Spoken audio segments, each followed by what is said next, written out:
ada di akhir surah Al-Kahfi.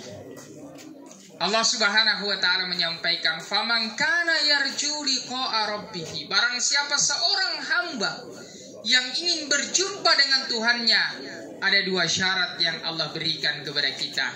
Yang pertama, falyamal amalan sholihan.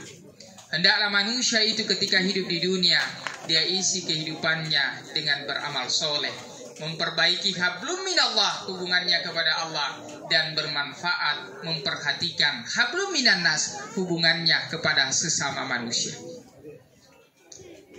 Salat yang kita lakukan, ibadah yang kita dirikan, itu bukan hanya mampu mendekatkan diri kepada Allah, tetapi bagaimana ibadah itu mampu untuk membuat kita bermanfaat kepada orang lain.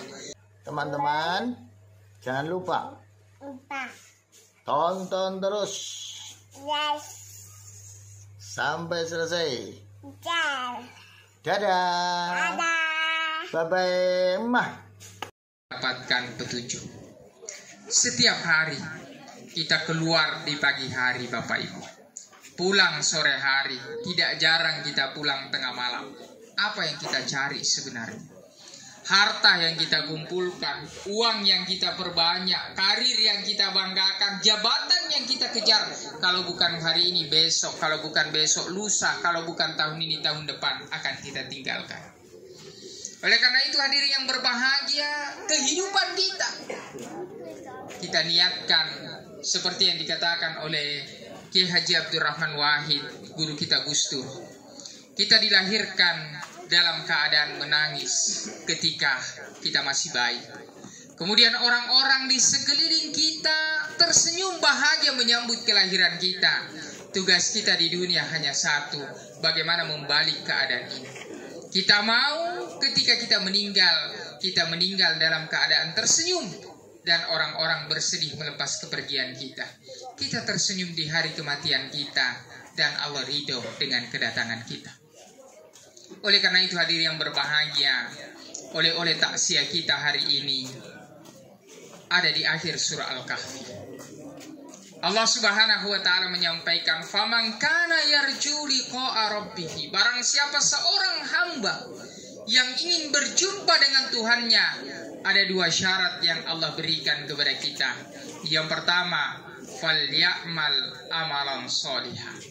Hendaklah manusia itu ketika hidup di dunia, dia isi kehidupannya dengan beramal soleh, memperbaiki hablum minallah, hubungannya kepada Allah, dan bermanfaat, memperhatikan hablum minannas, hubungannya kepada sesama manusia. Salat yang kita lakukan, ibadah yang kita dirikan, itu bukan hanya mampu mendekatkan diri kepada Allah, tetapi bagaimana ibadah itu mampu untuk membuat kita bermanfaat kepada orang lain. Bahwa ibadah kita itu menjadi spirit di dalam perubahan akhlak kita. Kalau kita sholat, kita menundukkan pandangan. Tidak ada orang itu, Pak, orang sholat tempat sujudnya orang lain perhatikan. Nah, bilang ini sajadahnya di sentral Gina beli, ini sajadahku dari Mekah. Kalau ada orang begitu berarti tidak khusus sembahyang, Ibu. Kalau di dalam sholat kita menundukkan pandangan, di luar sholat juga kita tundukkan pandangan. Jangankan mengambil, merampas, mengunting punya orang lain. Kalau bukan hak kita, melihat saja tidak akan kita lakukan. Kita salam ke kanan dan ke kiri di dalam sholat kita. Apa maknanya? Bahwa itu adalah janji dan komitmen kita kepada Allah. Tidak akan rugi saudara saya, tidak akan celaka tetangga saya. Apa gunanya saya mengucapkan salam ke kanan dan ke kiri kalau belum bisa memberikan keselamatan kepada orang-orang yang berada di sekeliling saya. Hadirin jamaah takziah yang dimuliakan oleh Allah, mumpung masih ada waktu yang Allah berikan kepada kita, kita gunakan sebaik-baiknya untuk memperbanyak amal soleh. Tadi kita dengarkan bersama bagaimana perumpamaan yang diumpamakan oleh Allah terhadap orang-orang yang menunda waktunya ketika hidup di dunia. Apa yang mereka katakan?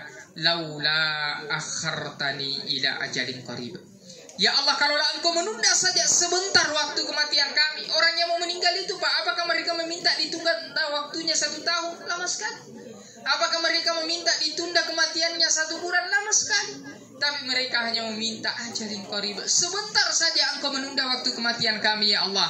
Fa'asaddaq, maka kami akan menyedekahkan seluruh harta kami. Wa akum minas sholihin, dan akan menjadi orang-orang yang soleh. Ini yang pertama. Kemudian yang kedua, wala yusyrik bi ibadati rabbih ahada. Jangan menyekutukan Allah dengan sesuatu apapun. Saya yakin Bapak Ibu, tidak ada kita di sini yang jelas-jelas melakukan kemusyrikan. Kalau malam Jumat bawa sokok 7 rupa pergi di bawah pohon besar minta rezeki, tidak ada. Atau kalau sakit anak tak pergi ke kuburannya bapaknya, Pak, kenapa kita kasih sakit cucu tak? Tidak. Tapi kebanyakan kita terjebak di dalam syirik-syirik kecil. Sebelum kita pergi sholat, tidak sah sholatnya kalau tidak mau foto dulu. Nah kasih naik di Facebooknya, baru Nabi bilang Bismillah ahli surga. Apa kita tahu kan? Tidak mau masumbang kalau tidak disebut hajinya. Tidak mau melakukan kebaikan kalau tidak dipoto dulu. Salahkah itu Pak Ustaz? Tidak salah, yang penting tidak ada riak muncul di dalam diri kita. Karena ketika ada riak, ada ketakaburan, maka itulah yang disebut oleh Nabi, kebanyakan umatku terjebak di dalam syirik-syirik kecil. Oleh karena itu hadirin yang dimuliakan oleh Allah, 2 syarat inilah yang Allah berikan kepada kita. Mudah-mudahan kita semua bisa kembali kepada Allah dalam keadaan tersenyum di hari kematian kita, dan Allah ridho menyambut kedatangan kita. Almarhum meninggalkan kita hari ini. Pelajaran besar bahwa bendera putih yang tertancap itu, keranda yang membawa almarhum pun suatu saat akan menjadi kendaraan kita. Bendera itu pun suatu saat akan menancap di depan rumah kita. Oleh karena itu, kita hanya tinggal menunggu waktu untuk menyusul almarhum. Dan semoga kita, khususnya keluarga, satu rumah dengan beliau di dunia dan satu rumah di surganya Allah Subhanahu wa ta'ala. Semoga almarhum dilipat gandakan segala kebaikannya, diterima segala amal baiknya, dan dimaafkan khilaf dan kesalahannya, serta keluarganya diberikan kesabaran, dan almarhum ditempatkan terbaik di tempat terbaik di sisi Allah Subhanahu wa ta'ala. A'udzubillahi minasyaitonirrajim. Bismillahirrahmanirrahim. Hamdan syakirin, hamdan na'imin, hamdan yu'afi ni'amahu yukafi mazidah. Ya Allah ya Rabbana lakal hamdu kama yanbaghi li jalali wajhikal karim wa 'azimi sultanik. Allahumma salli wa sallim wa barik ala habibina wa syafi'ina wa sayyidina wa maulana Muhammadin wa ala alihi wa ashabihi al-fatihi lima uqlika wal khatimi lima sabaqa nasiril haqqi bil haqq wal hadi ila siratikal mustaqim wa ala alihi wa ashabihi ajma'in. Allahumma ighfir li al-marhum Agus Purwanto. Allahumma ighfir lahu warhamhu wa afihi wa'fu anhu. Allahumma akrim nusulahu wa wassi' madkhalahu wa nawwir kuburahu. Waksilhu bil ma'i wa thalji wal barad wa nakkihi minal khotoya kama yunakkat thawbul abyadu minad danas. Waqihi min adzabil qabri wa min adzabil nari wa min fitnatil masihid dajjal wa adkhilhul jannata ma'al abrari aziz ya ghaffar ya arhamar rahimin. Allahumma la tahrimna ajrahu wa la taftinna ba'dahu waghfir lana wa lahu wa sallallahu ala sayyidina Muhammad wa khususan ila almarhum ala hadhihi niyyah wa ala kulli niyatin shalihatin al-fatihah. A'udzu billahi minasyaitonir rajim. Alhamdulillah rabbil alamin arrahmanirrahim. Iyyaka na'budu wa iyyaka nasta'in shiratal mustaqim shiratal ladzina an'amta 'alaihim ghairil maghdubi 'alaihim waladdallin. Wassalamu alaikum warahmatullahi wabarakatuh.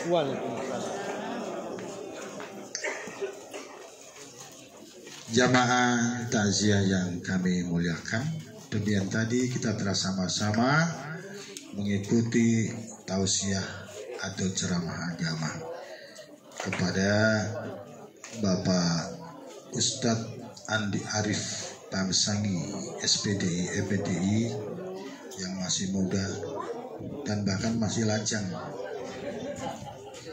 Belum kedua yang diucapkan terima kasih.